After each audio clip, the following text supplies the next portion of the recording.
Assalamualaikum warahmatullahi wabarakatuh. It's time to study statistika. Kali ini saya akan menjelaskan mengenai regresi sederhana dengan SPSS.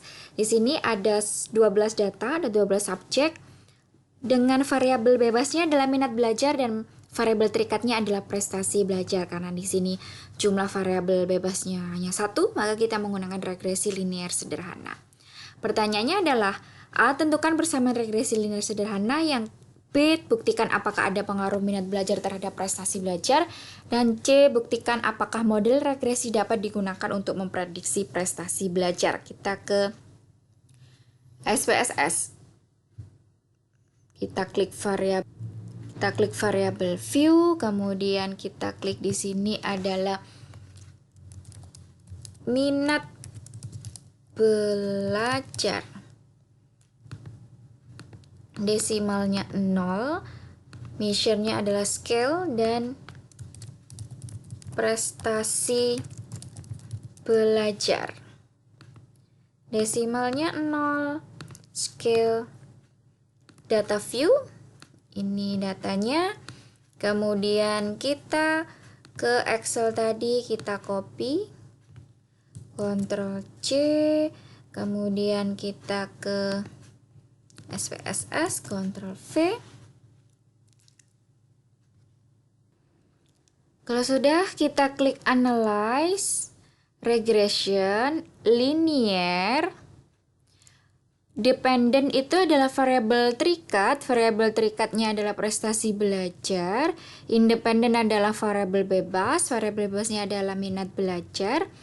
Kita klik Option. Optionnya nilainya 0,05 untuk taraf signifikansinya 0,05. Jadi di sini biarkan 0,05, klik continue, kemudian kita klik statistik. Kita butuh di sini adalah R square, deskriptif juga perlu, residual tidak perlu, continue. Kita perlu grafik dengan Y-nya adalah ini ZPRED, X-nya adalah dependentnya. Kemudian kita mau melihat histogramnya. Klik continue dan klik OK. Kita lihat output. Ini adalah outputnya.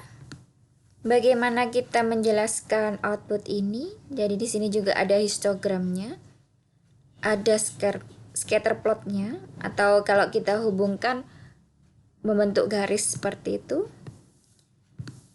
Nah, sekarang kita jelaskan. Di sini ada deskriptif statistik, jadi kita copy ke sini ya. Di sini ada prestasi belajar, ada min-nya dan minat belajarnya.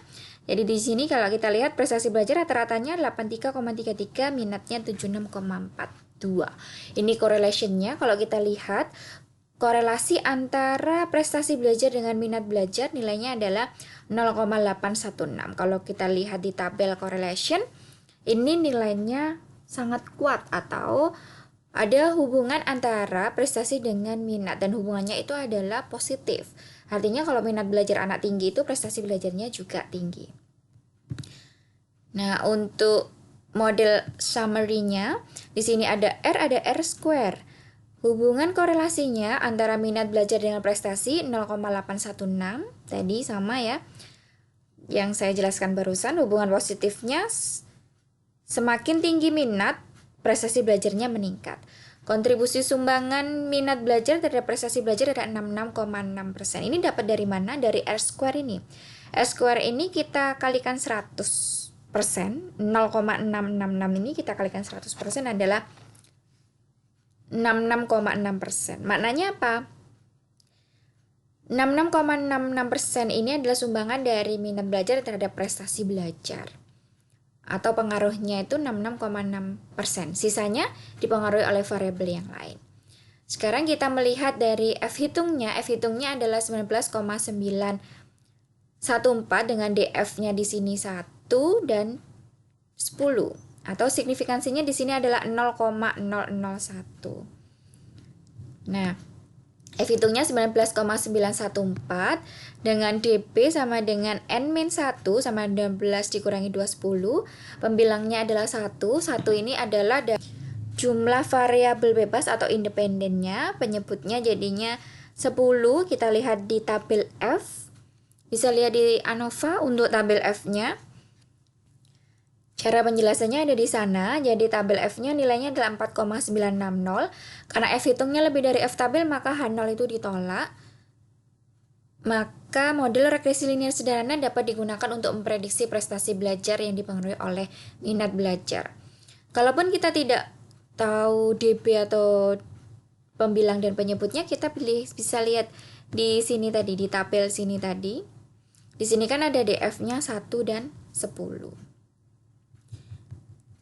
Nah, kemudian kita juga bisa menyimpulkan tanpa melihat F tabel, kita dari signifikansinya adalah 0,001. Kita dapatkan dari sini tadi, dari tabel yang ini, 0,001. Itu maknanya signifikansi itu kurang dari signifikansi alfa yang kita tentukan adalah 0,05, maka H0 itu ditolak. Artinya, model regresi linear sederhana dapat digunakan untuk memprediksi prestasi belajar yang dipengaruhi oleh minat belajar. Nah, sekarang kita model persamaan regresinya. Regresi linear sederhana, persamaan regresinya adalah Y sama dengan A plus BX.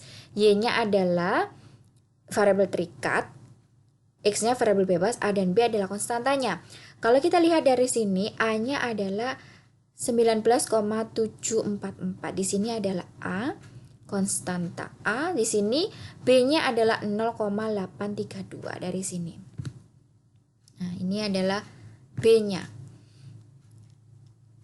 Di mana Y itu adalah prestasi belajar, X adalah minat belajar. Nilai koefisien regresi B mengindikasikan peningkatan prestasi belajar untuk setiap penambahan minat belajar. Sedangkan T hitungnya di sini adalah 4,463 dengan taraf signifikansi alfanya 5% atau 0,05. DB-nya adalah N-nya 12 karena datanya ada 12 dikurangi 2, 12 dikurangi 2 adalah 10. Dengan melihat tabel T, nilainya adalah 2,228. Ini bisa dilihat penjelasannya di video yang uji T ya. Nanti di bagian akhir nanti ada penjelasan tentang uji T, bagaimana melihat T tabel. Karena T hitung lebih dari T tabel, maka H0 ditolak, artinya ada pengaruh minat belajar terhadap prestasi belajar matematika. Tanpa tabel T, tanpa melihat T hitung, kita bisa menyimpulkan dengan signifikansi, itu lebih mudah. Signifikansinya adalah 0,001. Dari sini 0,001 maknanya apa? Bahwa signifikansi itu kurang dari taraf signifikansi 0,05. Maka H0 ditolak, artinya ada pengaruh minat belajar terhadap prestasi belajar matematika.